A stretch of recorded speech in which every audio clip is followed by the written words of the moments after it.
From its very first episode, Sex and the City unleashed a torrent of toxic TV bachelors onto the fearsome foursome of Carrie, Miranda, Samantha and Charlotte. And I've already had my say on what I consider to be the 10 worst of them. But you let me know that I made some glaring omissions, and you know what? They're difficult to argue with.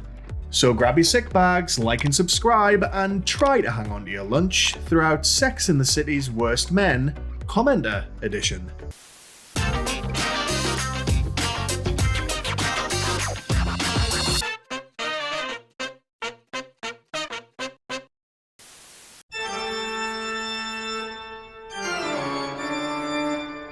Long before and just like that, Herbert Wexley was so much as a twinkle in Michael Patrick King's probably pink eye, Sex and the City's Bill Kelly was also in the running to be New York City's next comptroller. On paper, at least, he was a strong prospect for Carrie. So, naturally, the fire generated by his 2-episode Season 3 arc had to be put out with something. And that something was piss. Bill's thirst for Carrie's lukewarm lemonade didn't immediately send her racing for a non-golden shower. Even if she did treat him from that point on like he might spring from behind cover at any moment, brandishing a catheter. What did do their relationship in, however, was Bill dumping her due to her column being a risk to his political ambitions. In one of SATC's many everybody sucks here moments, Carrie took her revenge by effectively ending his career, using the same column he judged her for to out him. Remember the days when a scandal ended a political career? No, me neither.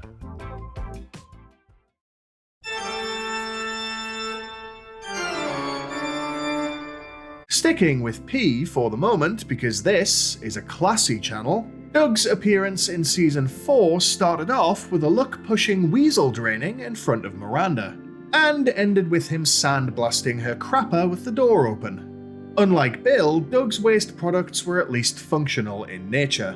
However, I don't think many people would consider their morning to be off to a fantastic start when the dawn chorus is a grown man splattering stink pickle up the bathroom walls. And for the boundary enthusiast that was early 2000s Miranda, that was a definite deal breaker. I would argue that Doug's real problem was less the bowel movement and more the implication. Because of the implication. Okay. After all, if that's your behaviour when you're dating, what does married life look like? One of you bent over the tub, bleaching your balloon knot, while the other trims their toe hair over the john like a flamingo. That's what.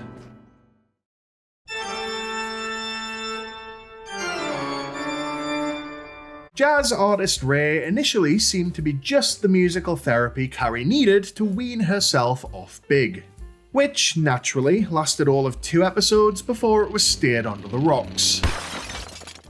The rocks in question were Ray's seemingly undiagnosed ADHD.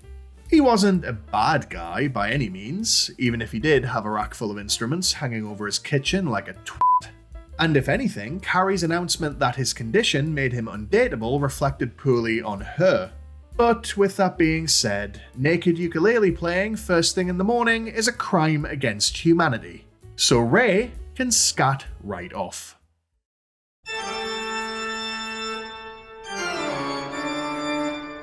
In an episode where Miranda accidentally introduced her beige love interest to his future wife and Carrie was once again shat on by Big, it was actually Charlotte who was done the dirtiest by her light-speed 4.5-hour fling with best man Martin. As with most of Sex and the City's one-episode men, Martin started strong. He had all the same values as Charlotte. He encouraged her to walk on the wild side with a quick shufty in the honeymoon suite. He even introduced her to his parents. Which is when the wheels came off. And the father came on. To Charlotte. The real problem was Martin Jr.'s immediate attack on Charlotte at the mere suggestion that his dear old dad was a dirty old dog. But don't worry, we never see them again. Which means that my headcanon, that they were both dragged under the wedding car for 12 blocks, is entirely possible.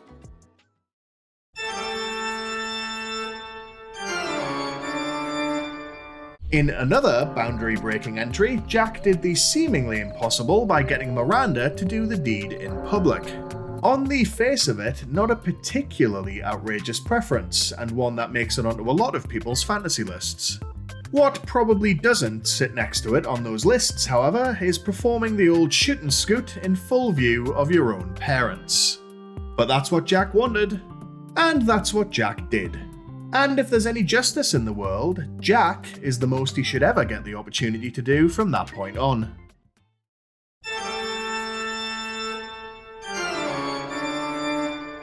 The appropriately named Vaughn Weisel, Justin Theroux's second role on Sex and the City, was, if we're honest, giving weird vibes from the off. First, there was his childish refusal to discuss the fact that he arrived faster than a DoorDash driver with suspiciously powdery car keys.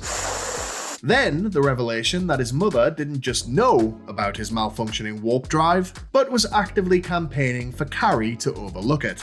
At which point, I would have ripped out my eyes just to have something to plug my ears with. And I dunno, maybe this is a me problem, but that creepily entangled, over-involved family of his is basically my version of the Sawyers from Texas Chainsaw Massacre. The dad, wandering out with a platter of locks, might as well have been serving fingers and wearing Charlotte's face.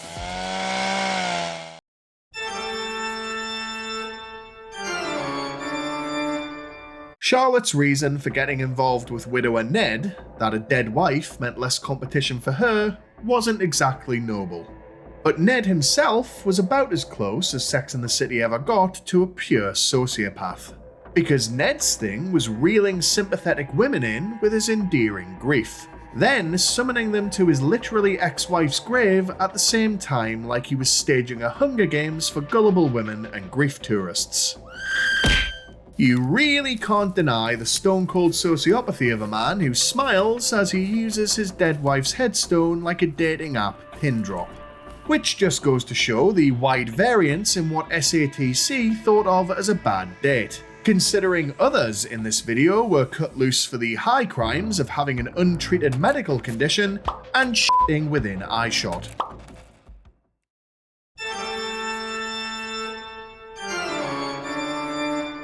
While SATC would have us believe that these were two different characters, angry lawyers Kevin and David were actually one and the same. They just forgot his name between seasons. Which of course is something you'd expect to see on a premium subscription service. But if we're honest, we've all known a Kevin. The kind of person who can't take a second's worth of joy in anything. Could be a friend, or an ex, or a YouTuber who could find the downside to winning a lottery with a jackpot consisting entirely of dicks.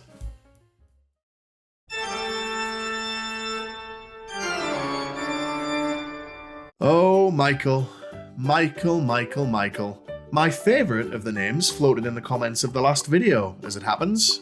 He'd warrant inclusion for his weirdly coercive demands for a spit and shine alone. But as anyone who's already seen my video on his Season 1 episode will already know, Michael's my favourite for an entirely different, unaired reason. Because the original ending to his brief relationship with Charlotte, which was filmed in its entirety but wisely cut before broadcast, was her discovery that his threat to Sika Lewinsky elsewhere didn't involve leaving his apartment. Because Butterscotch, his ever-present golden retriever, was being served peanut butter from a very unusual utensil whenever a woman refused to honk Michael's bobo.